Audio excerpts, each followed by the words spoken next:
What's up, guys? Welcome to another Diecast Dad video. Today we're live at the shop.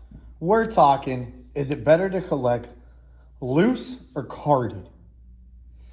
So I'm going to give you guys kind of the rundowns of the pros and cons of each thing, and we're going to talk about it. As you guys can see, I have a loose Travis 24 custom. If you guys don't follow him on Whatnot, you guys definitely should. Travis 24. He does some crazy customs. He did the Eclipse from Fast and Furious. Spectra Flame with deliveries and everything. It is a sick piece. Then we got a Datsun 240Z RLC numbered to 10,000. This is number 3,344. So today we're going to talk about collecting loose or carded. So I feel like the pros for carded are the car holds its value.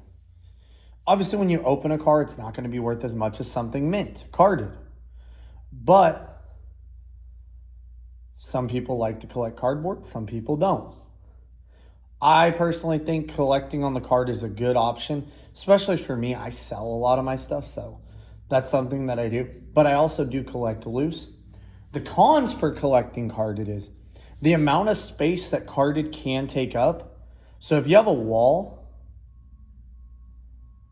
and you're hanging all your cars up, if you don't want to thumbtack them and you want to actually hang them nicely, they take up a lot more space compared to a loose car where you could buy a display case. Yes, the display case is bigger, but you can fit a lot more cars in it. With loose, the pros and cons are pretty simple. So loose, obviously, they look a lot cooler. You can hold them in your hand. You're not just holding a piece of cardboard and a plastic. You actually get to check out the details on the car. I mean, a lot of the stuff you guys can't really see until you open it. I mean, the details are crazy. Like this Datsun outside of the packaging is insane. I used to have one, but I got rid of it actually in a trade. But the thing is, everyone has their own preference.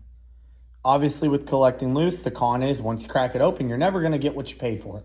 Unless you got like a super steal on it. Maybe it's a car that's worth $30 now that you bought back at Walmart back in the day. But overall, I personally prefer to collect loose. I have some really cool pieces that are loose. I can show you guys some of our pieces. Take you guys through the shop. All the Whatnot orders about to go out. But as you guys can see, this is just one of our loosey displays. But I mean, there's a bunch of great pieces. This is a mix of my wife and my collection. Got the Legends Tour Silverado. That's such a sick piece. You have the Zamex Cyclones. You have actually almost every color Cyclone back when these first came out. Got the Fram 83, the yellow 83. My wife's favorite piece is this M2 Sprite, Coca-Cola, and Fanta. We got some Kaidos. We got a 510 Datsun Super. I mean, Hello Kitty Red Edition Combi. You have the other Red Edition Combi. You have a bunch of Barbie stuff that my daughter loves. I mean, there's just a bunch of cool stuff. There's a lot of cool stuff that you can collect. But stuff like this, I feel like just keeping it in that box just is the way to go with that. As you guys can obviously see, I have a store. I opened the store about 3 weeks ago, but obviously it's very hard to sell loosies. As you can see, I have all of these loosies ready to be sold, but it's just a matter of, obviously I can't put these out to the public. It's a thing that can be easily stolen. That's why I don't really sell many loosies to this public, but there are a lot of cool pieces in there. It's just the time of taking it to, hey, how do I display this? How do I sell this? How do I obviously get this to the right customer base? But overall, I feel like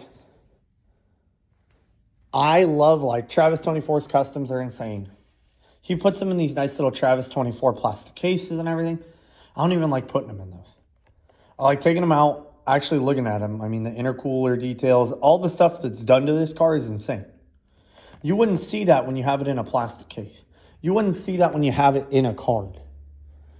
Some stuff I understand keeping carded because it's like supers. A lot of people don't want to crack open supers. Excuse me. A lot of people don't want to crack open a lot of stuff.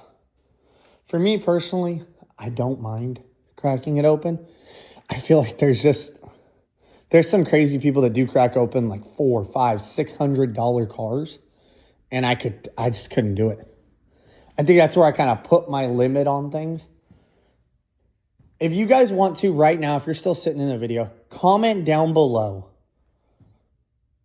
What's the most expensive car you owned loose or that you've cracked open? For me, my most expensive car that I've ever cracked open was a purple R34. That was like me pushing my limits. But I think it was still a fun car to open. We actually still have it in our collection somewhere. But overall, let me know below. Do you like collecting carded or do you like collecting loose? And tell me why you like collecting that way. I think that everyone has their own differences. I know people that even collect carded and loose.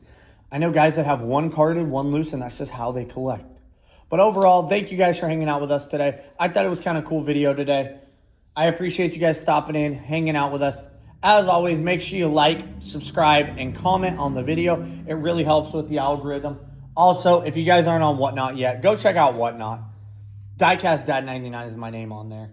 Also on Instagram, DiecastDad99. We're continuing to get these YouTube videos going. I'm going to be doing more and more and more. I really want to get this kind of thing going and start doing this actively. I appreciate you guys so much. Once again, see you guys later.